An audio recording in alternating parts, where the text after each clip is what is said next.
While Netflix's You was a hugely popular show, it doesn't seem destined to go down in history as an iconic thriller series, which is a shame. The cast of You is led by Penn Badgley, who plays Joe Goldberg, a romance-obsessed serial killer who will take out anyone who stands in the way of his true love, including his paramours themselves. Across You's 5 seasons, Joe traipses the world in pursuit of love and on the run from his crimes. The disturbed protagonist fancies himself a romantic hero, and his charm and good looks indeed get him out of trouble on many occasions, making the audience wonder if he'll actually get away with it all in You's nail-biting ending. Based on the novel series by Caroline Kepnes, You premiered on Lifetime in 2018, though it moved to Netflix in Season 2. There, it became a streaming smash hit with You Season 3 seeing especially high viewership numbers, amassing 133.1 viewing hours in its premiere week. But despite its success, You will likely never be taken as seriously as other shows in the genre. Netflix's You features TV's most twisted serial killer.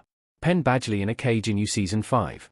Serial killers are a staple of television, whether in horror, crime dramas, or police procedurals.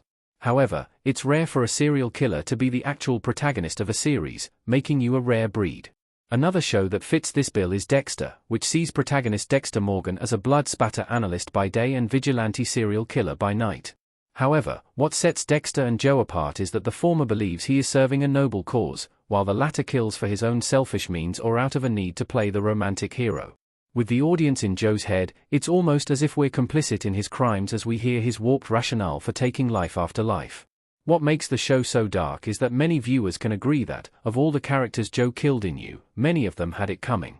But that's not what's most disturbing about Joe Goldberg, it's how easily he directs his homicidal rage against the women he purports to love. Whether it's because they stopped being his idealized version of them or they stand between him and another beautiful damsel in distress, Joe is all too willing to punish his partners for no longer serving his needs. And we follow him every step of the way. Joe Goldberg is different from other TV anti-heroes. Penn Badgley as Joe Goldberg staring at Kate in You Season 4. You's Joe Goldberg came after the abundance of male anti-hero protagonists who populated the TV dramas of the 2000s and 2010s, including Sons of Anarchy's Jax Teller and Breaking Bad's Walter White. Like Joe, many of these men were criminals. The biggest difference between Joe and them is that at some point, the latter knew what they were doing was wrong. Jax wanted to make his outlaw club legitimate, even if he committed almost every crime imaginable in an attempt to achieve that goal. Meanwhile, Walter initially only broke bad as a means to an end before the Breaking Bad protagonist wholeheartedly embraced his villainy. But Joe always saw himself as the good guy, and that's what makes him such a fascinating character.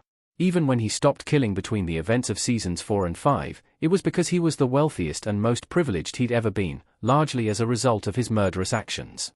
It's fitting that literature is such a big part of Joe Goldberg's life, because he sure likes to craft elaborate narratives about the world around him and who he is as a person.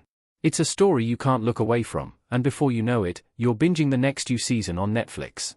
Why You will never get the masterpiece status it deserves. Joe and Beck on opposite sides of the cage in You Season 1. Breaking Bad and many of its contemporaries are often hailed as deeply fascinating character studies of their dark protagonists, but You was never granted that same level of respect. Sadly, the reason for that has to do with the very thing Joe Goldberg is most obsessed with: romance.